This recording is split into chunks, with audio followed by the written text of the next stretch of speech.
Bienvenidos a Museos Inteligentes, primer podcast dedicado al análisis de tendencias museológicas de América Latina, completamente desarrollado en español.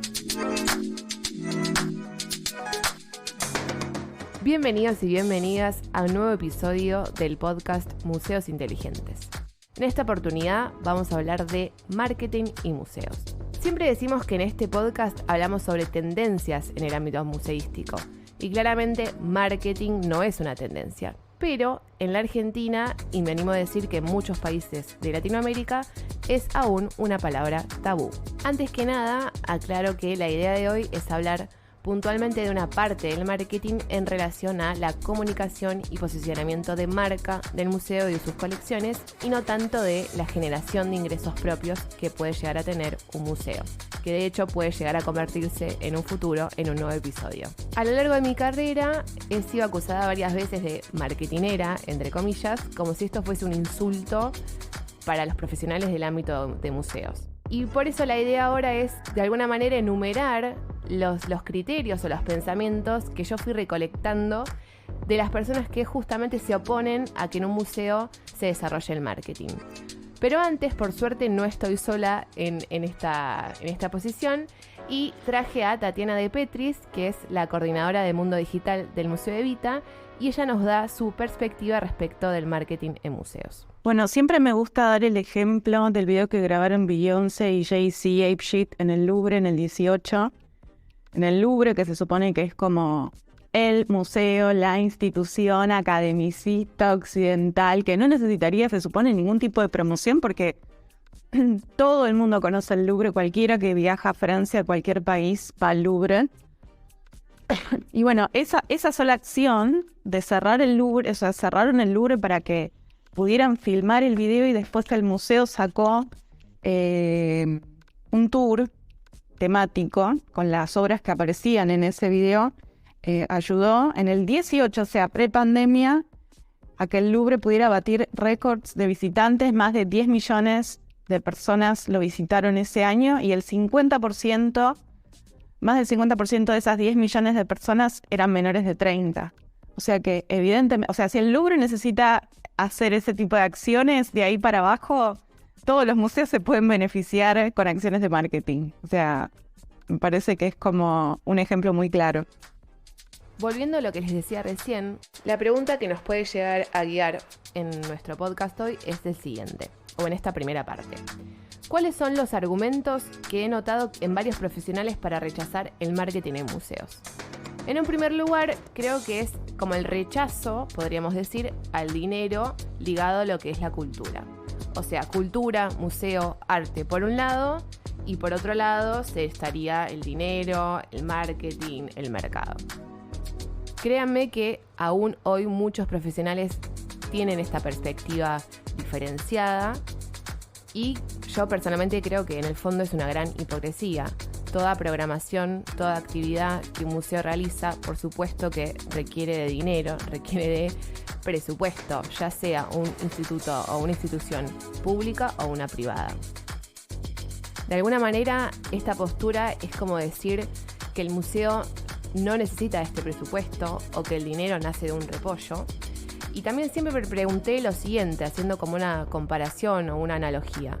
¿Por qué, por ejemplo, si hablamos de instituciones públicas, un teatro nacional o provincial o municipal cobra una entrada, como quieran, escalonada, diferenciada, segmentada según los diferentes públicos, pero efectivamente cobra una entrada por la producción que va a brindar, por la oferta que va a brindar, y nadie, o en general no hay una postura en contra de este planteo, pero sí ocurre esta oposición cuando, por ejemplo, un museo quiere cobrar para una entrada para visitar una exposición, para una obra de teatro o para algún tipo de producto que oferte.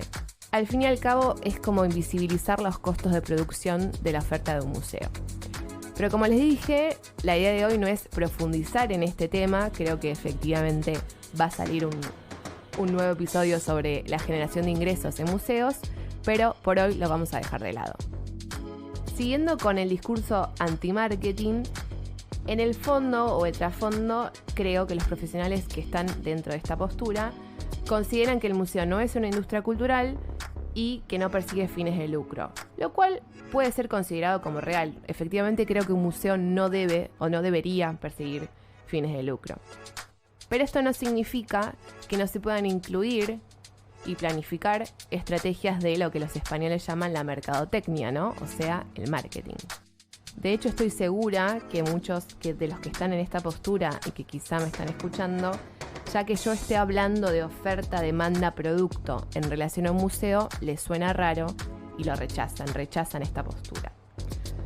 Lo que yo considero es que realmente el museo como institución ofrece un producto a un público determinado y para hacerlo de una mejor manera, las diferentes estrategias del marketing son necesarias. Por ejemplo, estudiar las tendencias de consumo cultural, analizar el entorno y la competencia. Nos guste o no, competimos con otras instituciones. Por los públicos que nos van a visitar. Estudiar los aliados posibles y, obviamente, siempre intentar satisfacer a la demanda. Y para eso tenemos que evaluar a nuestro producto. Esta postura, digamos, en un plano más teórico, ¿no? Esta cuestión de arte y mercado, cuestiones separadas. Y el museo, como no es industria cultural y no persigue fines de lucro, por lo tanto, no tiene que estar relacionado al marketing. Hubo o hay en general otros mantras, me animo a decir, que se escuchan por ahí, ¿no? Y por ejemplo, uno de ellos puede ser: el museo es de todos, todas y ahora decimos todes. Lo cual puede llegar a ser cierto. La pregunta es que yo me hago es, si un museo que no es conocido por la población, hay museos, y cada uno los invito a hacer la introspección y reflexión personal, hay museos que realmente no son conocidos, la población no sabe ni que existen. Entonces, la pregunta es, ¿cómo seguimos repitiendo como loros que los museos son de todos, todas y todes, si la gente ni siquiera sabe que existís? Por supuesto que estoy de acuerdo en que debemos trabajar para democratizar el acceso a los museos, y por lo tanto que este mantra se cumpla.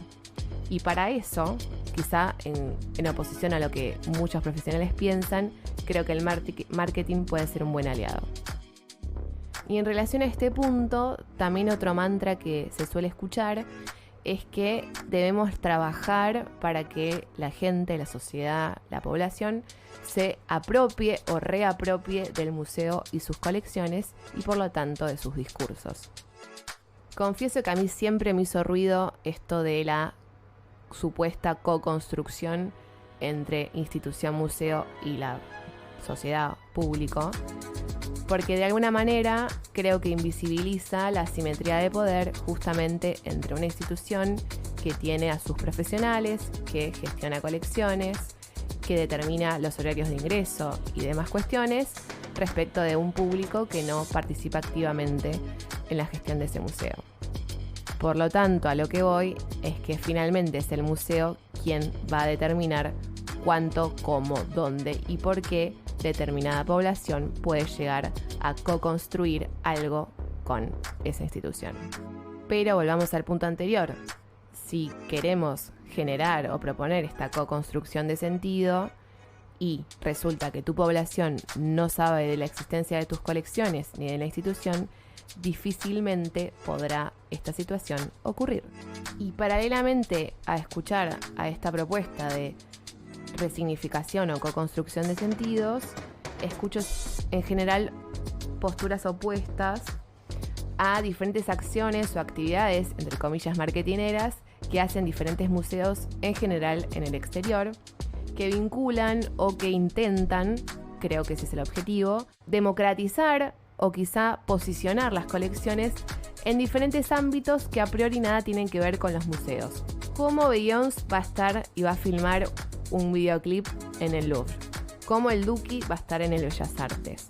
Hoy, al ver una serie de HBO, sabemos que Joaquín Furriel, actor súper reconocido argentino, filmó en 3 museos de Argentina y ningún museo hizo una publicación o le pidió incluso en la cláusula a la productora para que Joaquín Furriel, HBO o el que fuere, por ejemplo, subiera una historia a Instagram publicitando la institución. Nada de eso. Aparecen museos en videojuegos o colecciones en videojuegos, mucha gente se opone.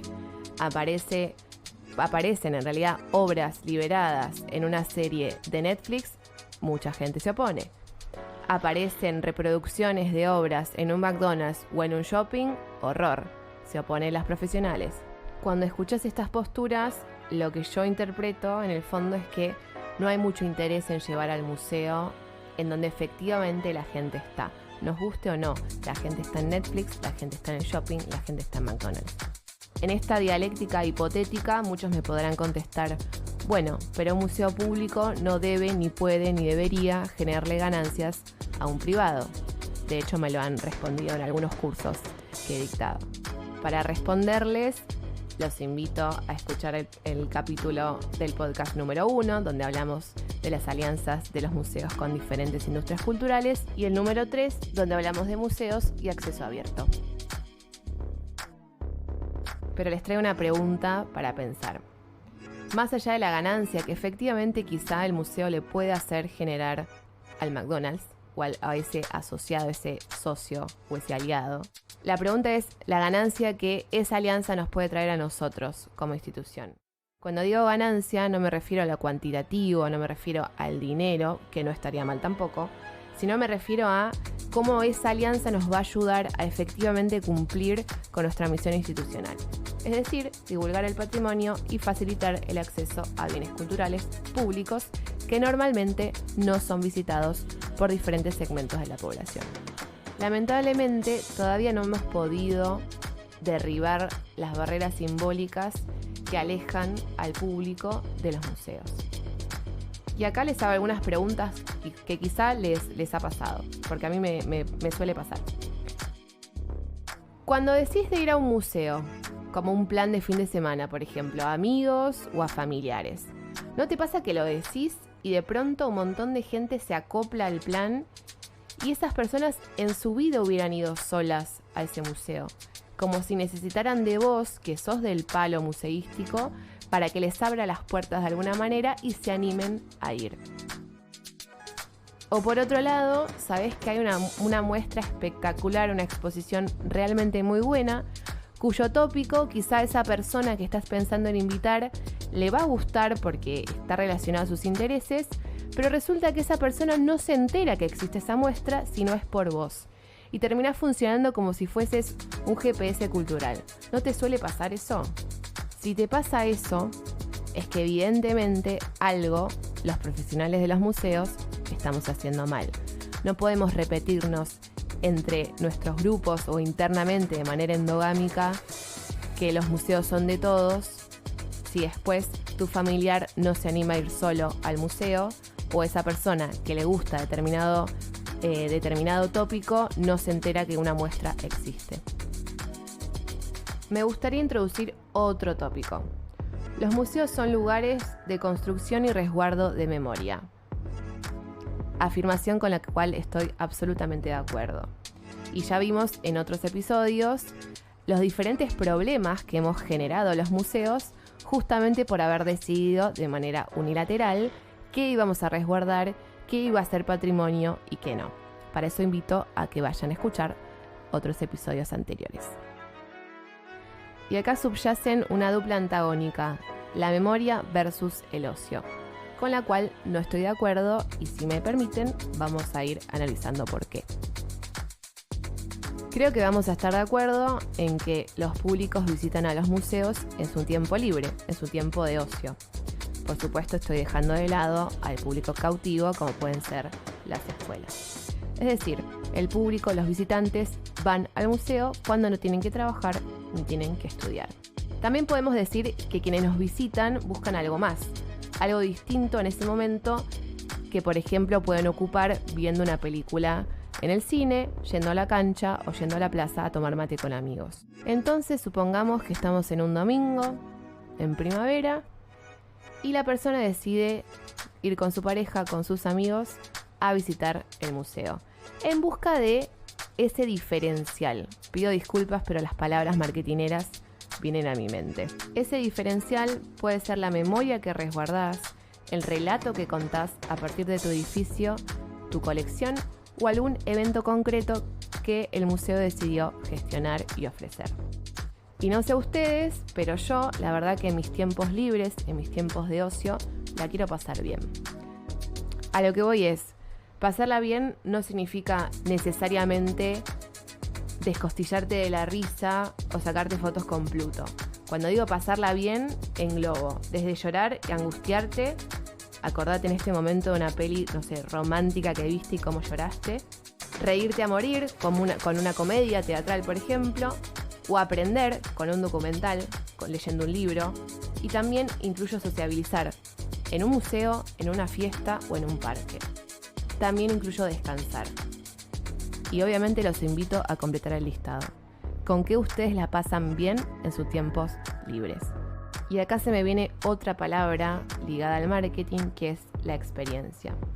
Lo que quiero decir es que el hecho de que seamos un museo, o sea, un lugar supuestamente serio, con profesionales que realizan las muestras, los relatos museológicos, gestionan sus colecciones, no debe ser un justificativo para olvidar que las personas comunes y corrientes, en su domingo, en su sábado, en su tiempo libre, deciden tomarse el colectivo, agarrar el auto, dejar las pantuflas y Netflix e ir a tu museo a visitarte, en busca justamente de esta experiencia significativa y diferenciada que nosotros le podemos ofrecer. Es decir, los museos somos una opción de consumo cultural que se hace durante los tiempos libres. Ya para ir cerrando, voy a traer una experiencia que tuve trabajando hace muchos años, no puedo nombrar el museo, respecto del no marketing, y es el siguiente, y suele pasar mucho en museos chicos sin presupuesto. En ese museo, justamente chico y sin presupuesto, se promocionaba como una muestra, como una exhibición, literalmente a la inauguración de una esquina con 2 obras colgadas. Desde mi punto de vista, eso es, además de anti-marketing, realmente fatal de respeto a tu público que se toma el colectivo y va quizá realmente interesado por lo que le ibas a mostrar, lo terminás defraudando de esa manera. Tratemos de evitar hacer este tipo de acciones. Con esta especie de alegato, lo que pretendo comunicar es que por más que los museos no tengan fines de lucro, las diferentes acciones de marketing respecto del posicionamiento institucional y colecciones son necesarias. Es decir, acciones que faciliten el acceso, alianzas que traccionen públicos y que te ayuden, por ejemplo, a aprovechar la virtualidad, son sumamente importantes si queremos acercar el museo a la sociedad de una manera democrática. Esto no implica copiar tal cual lo que haga el Rijksmuseum o el Louvre o ninguno de esos grandes museos, no implica dejar valores de lado, no implica desoír misiones institucionales. Por el contrario, creo que es una visión que colabora con ello. Son temas que me apasionan y me encanta debatir con colegas. De hecho, lo hablo hace mucho y lo que quería era tirar mis ideas al viento podcast a ver qué trae. Y cierro con una frase definitoria de Tatiana. Me parece que siempre también digo, ¿no? Como que, bueno, los museos son instituciones del siglo XIX, XVIII, que se adaptaron con mucho esfuerzo al siglo XX. Y ahora, en pleno siglo XXI, creo que les está costando entender un poco cómo viene el asunto y, bueno, y si no se terminan de adaptar, perecerán, en el sentido de que obviamente las colecciones perdurarán, pero van a ser instituciones totalmente irrelevantes. Vuelvo al ejemplo del Louvre. O sea, evidentemente ellos sí están viendo algo que nosotros no. Como les digo siempre, nada de lo dicho aquí es una verdad revelada. Este ha sido el último episodio del podcast Museos Inteligentes. Como les comenté, fue financiado por el Fondo Metropolitano de la Cultura de la Ciudad de Buenos Aires. Por lo que no les voy a pedir ningún cafecito, pero sí les voy a pedir que, si les gustó, les sirvió algo de lo que hablamos o se sintieron inspirados, lo compartan entre sus colegas. Fue un placer y quién sabe, quizá tengamos nuevas entregas el año que viene. Soy Flor Croiset, pensando en museos desde Argentina. Hoy podés escuchar el podcast Museos Inteligentes gracias al Fondo Metropolitano de la Cultura, Artes y Ciencia de la Ciudad de Buenos Aires, que financió la labor de sus integrantes. En locución y producción, Florencia Croiset. En edición, Eduardo Rábago. En comunicación, Agostina Lombardo.